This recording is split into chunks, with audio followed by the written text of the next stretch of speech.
Okay, children, today we are going to discuss about some more organelles. In previous class, you learn about endoplasmic reticulum, plastids, and some other organelles. In this class, we are going to learn about Golgi apparatus, vacuoles, and lysosomes. First, let us see the Golgi apparatus or Golgi complex. So why it is apparatus or complex means it's made of various substances. First of all, it was discovered by Camillo Golgi in 1898, but with the compound microscope he discovered it. Then they looked like a small dots. Later, after the invention of electron microscope, we are able to reveal the ultrastructure of the Golgi complex or Golgi apparatus. So when you see the structure of this organelle, it is similar to the endoplasmic reticulum. See here the endoplasmic reticulum. It is made of the membranes. Like that, the Golgi complex is also made of the membranes. So these membranes are organized into various forms. You see these tube-like structures called tubules. Tubules. In the tubules there is a lumen part. Lumen. The end of the tubule organized into a large vesicle structure. Large vesicular structure. It's known as a cisternae.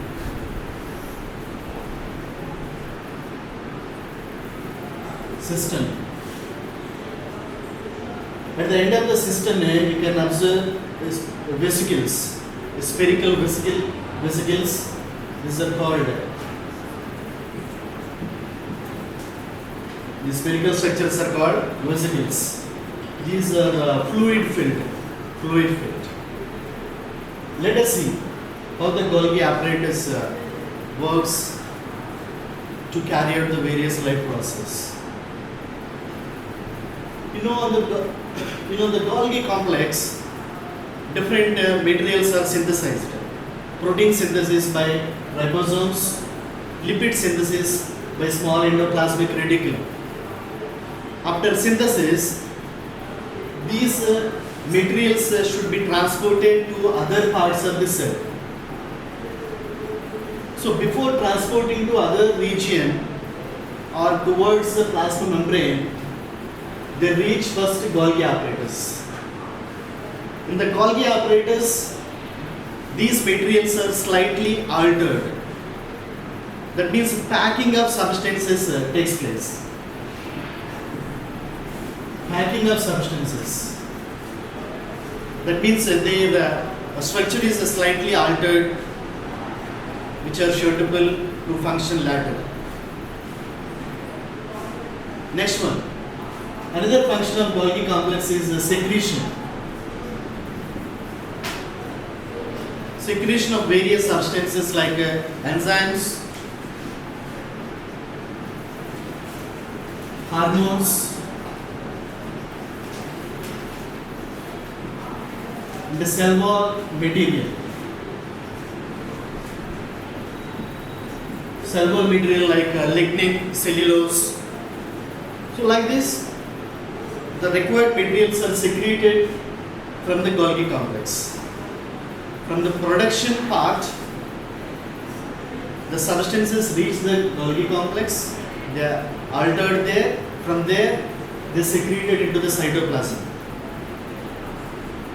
Those materials are used to prepare the membranes and sometimes to repair the membranes also.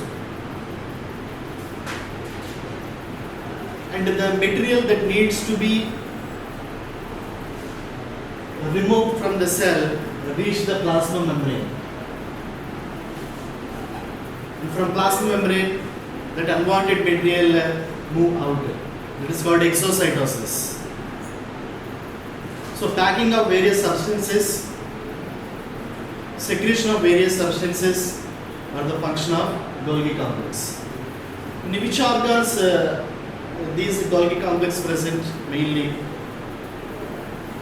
The organs which synthesize the enzymes and the hormones. That means glands. Exocrine and endocrine glands, the Golgi complex number is more.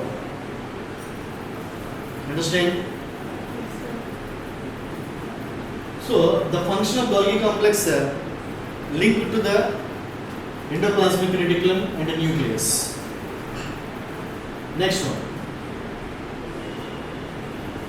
Lysosomes.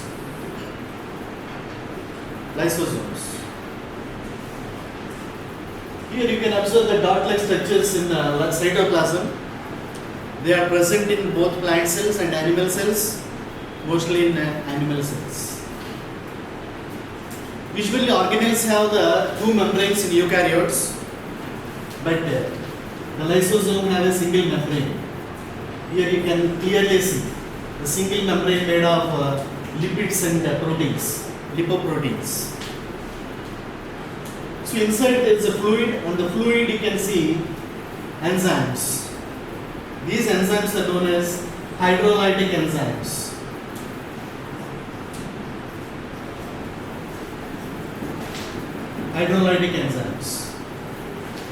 What is the function of hydrolytic enzymes? They break down the complex molecules into simple molecules.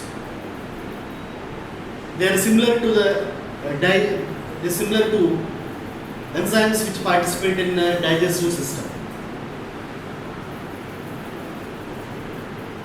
So usually in the beginning, that means before the discovery of lysosomes, scientists do not know why there is no damage to the cell even though there are destructive or hydrolytic enzymes are present.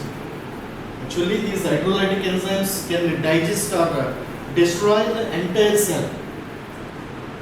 Why it is not happening? They do not know the answer. But later, after discovery of lysosomes, they found that these enzymes are present within the lysosome. So there is a layer around it. If it is broken, they release into the cytoplasm and can damage. Okay, let us see what are the functions of lysosomes. Intercellular digestion.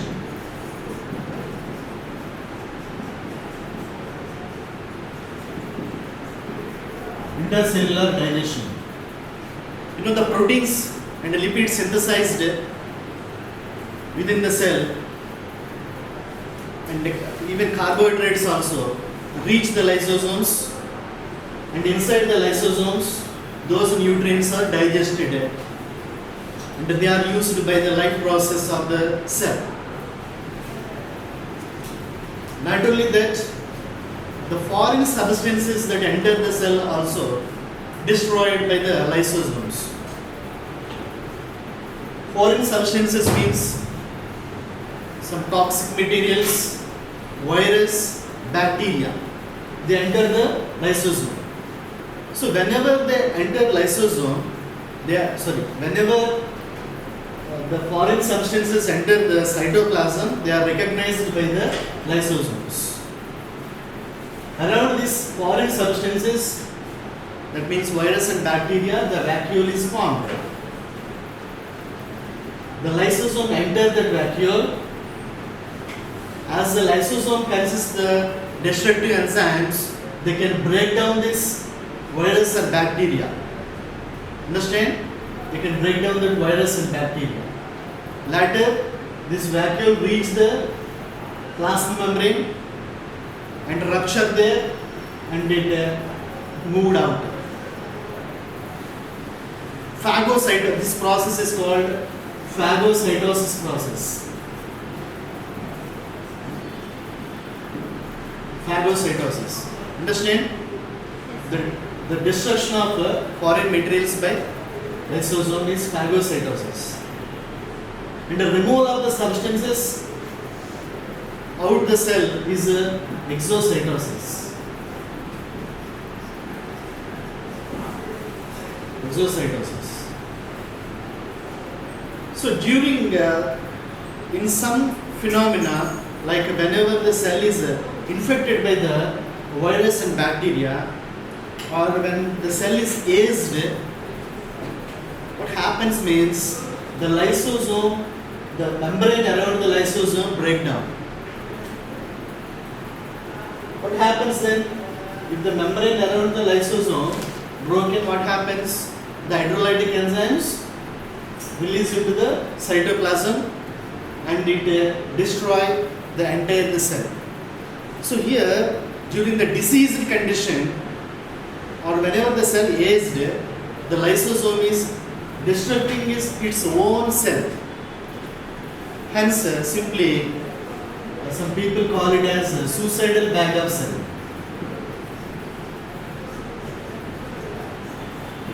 Why? Because it is destroying, the lysosome destroying its own cell. That's why some people call as suicidal bags of the cell. Understood?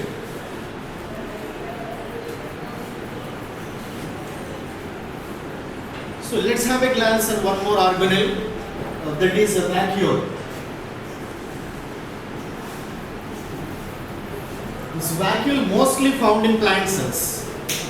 Even in animal cells are also present, but only in unicellular animal. For example, in amoeba. In amoeba, food vacuole is present, which digests the food. Mostly in plant cells. When you see the size, in young plant cells, the number is, the size is very less.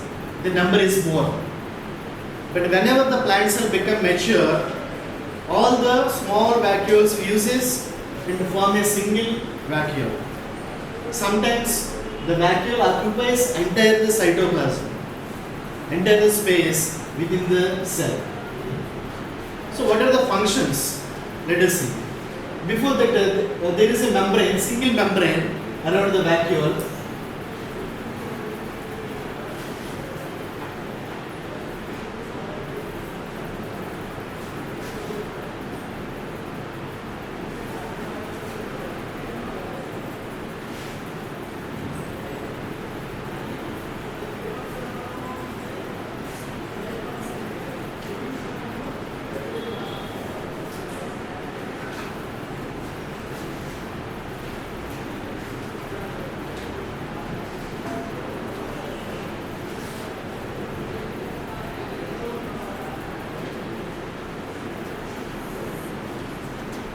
There is a single membrane around the vacuole called tonoplast. So inside the tonoplast, the fluid is there. The fluid is known as cell sap or cell fluid. Understood? So let us see the functions. Usually the vacuole store the useful materials, and sometimes the waste materials also, which needs to be destroyed and which needs to be supplied to the lysosomes for destruction. So storage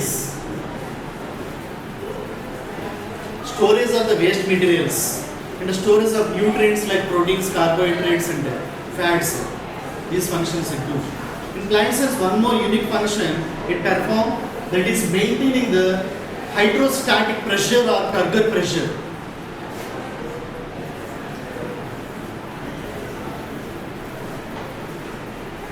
In cell wall topic I told you, the cell wall enable to maintain the turgor pressure to withstand the changes in the surroundings.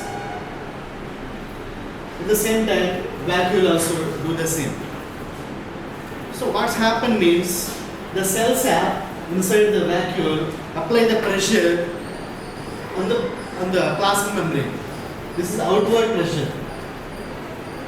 Against that, cell wall apply inward pressure.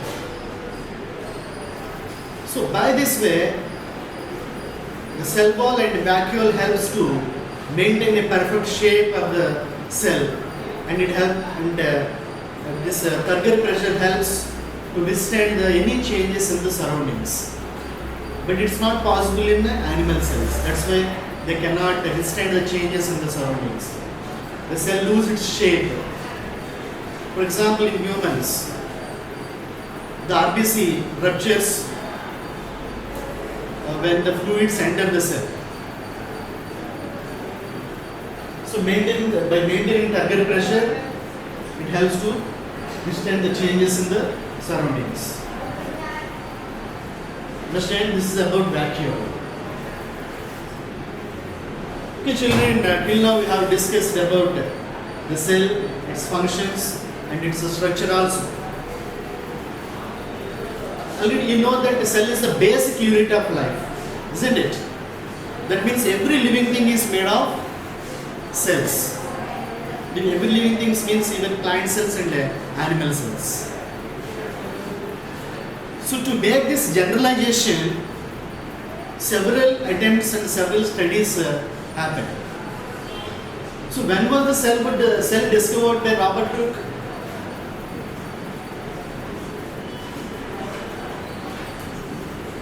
Yeah, after discovery of the cell by Robert Hooke, it taken 200 years to generalize every living thing is made of cells. Several scientists did the work in that. We have to discuss two among them. They are Schleiden and Swan. Schleiden, Swan. Schleiden is a botanist. Botanist means to study about plants. It is Swan is a zoologist. That means to study about zoology.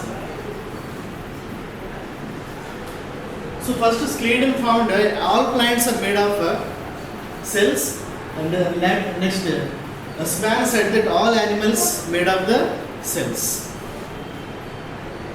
And later they generalized the two concepts and they formulate a theory,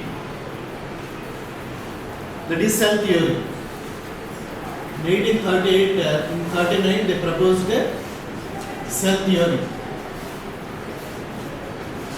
So according to that, all plants made of cells, all animals made of cells. What is the generalized statement for this? Exactly. All the animals are made of, all living things are made of cells. But they do not know how these cells are originated. How do new cells come?